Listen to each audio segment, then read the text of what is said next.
Good morning. This is the Great Basin Fire Potential Briefing for Monday, April 5th. This is a special version replacing our smoke dispersion briefing. We do have some red flag warnings and high-risk activity for parts of the Great Basin today. We'll start looking at our fuels, and you can see the 10-hour fuels themselves from short-term dryness at extremely low summertime levels here in the southern half of the geographic area in the low to mid single digits, much more moist once you get up into Idaho.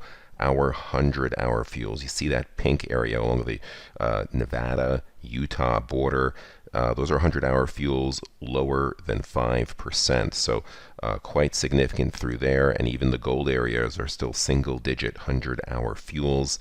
1,000-hour fuels, you see a bit more moisture across parts of Utah, some of the higher terrain of northern Nevada and much of Idaho and Wyoming, but in the far south, again, 1,000-hour fuels in the single digits, which is not something we typically see until we get into the end of June. So quite unusual, and a lot of that has to do with our unusually long dry spell and our unusual drought. We have extreme to exceptional drought across most of the southern half of the geographic area, and much of this area in the dark red is where we have a prime concern for increasing winds and dry dormant fuels pushing on through. And that's the other key component. Once green up ensues fairly shortly, it started in a few areas, but once it becomes more widespread, we probably will see a diminished potential of fire activity. But we've had several fires of a few hundred to even a few thousand acres over the past several days whenever the winds kick up and we're dry, and that's going to be the case today. A look at our snowpack dwindling quickly, about 50 to 60% of normal in southern to central Utah, and same story even for parts of southern Idaho and into Nevada. There were some localized heavier snow amounts across parts of the Rubies and some of the higher terrain of Nevada, but that is the exception rather than the norm. Only 2/3 or less of normal snowpack for the Sierra front, and really across the area, even up in Idaho, no one really is above normal, or most areas somewhat below normal, but especially the further south and west you get. The satellite imagery, clear skies across most of the southern half of the geographic area, but there is a pretty strong cold front pushing through across Idaho and far northwestern Nevada. Deep low pressure over the Pacific Northwest. That's combining to produce a pretty strong pressure gradient with stronger winds, where you see these tight height lines through here, through Nevada, and this will continue quickly pushing southwards today. That's our main concern. So for today on the left, you can see that deep low, and where you see the green, that's where skies will be overcast, the humidity will be higher, we'll see some shower activity. But in this tannish shade through here, and especially further east you go and further south, extremely dry conditions with increasing winds. You can see on the right hand side we have high risk for a large portion of southeastern Nevada, much of southern Utah, excluding the Canyonlands area for now just because of the scarcity of fine fuels in the lower elevations through there. But anywhere where there's a fair amount of brush going on, or even some light timber and PJ, good potential for fire activity while the winds blow, at least for a good portion of this afternoon and evening. This extends down to the Arizona Strip and into parts of Arizona and New Mexico as well.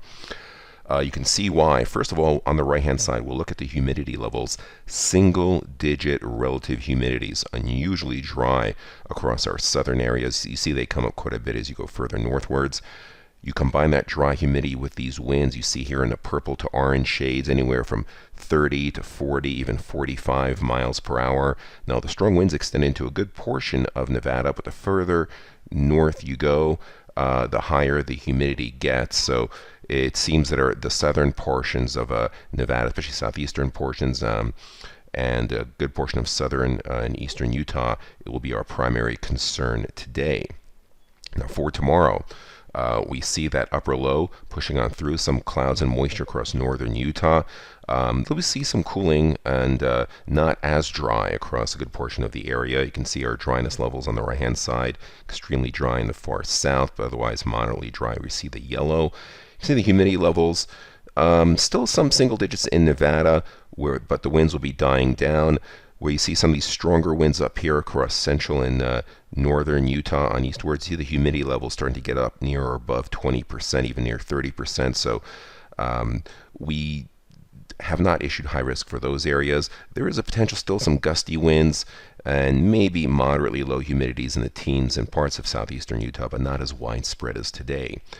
Now the low deepens and pushes into the Midwest on Wednesday on the left-hand side. You can see our dryness levels on the right.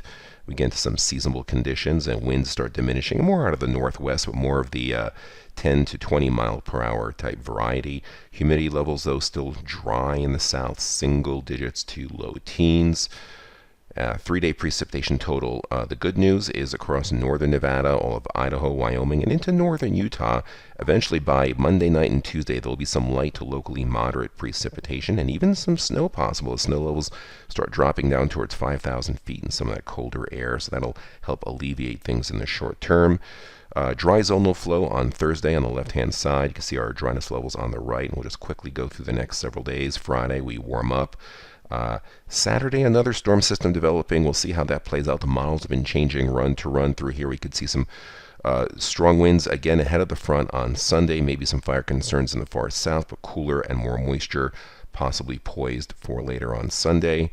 Again, 7-day precipitation accumulation. Most of this will be in the first 48 hours. The longer range, 8 to 14-day outlook, continues to show drier than normal conditions across just about all of the geographic area, and again, warmer than normal. So no real relief in sight. And at this point, if you don't get this by mid to late April, typically your ticket is punched in terms of going into fire season unusually dry.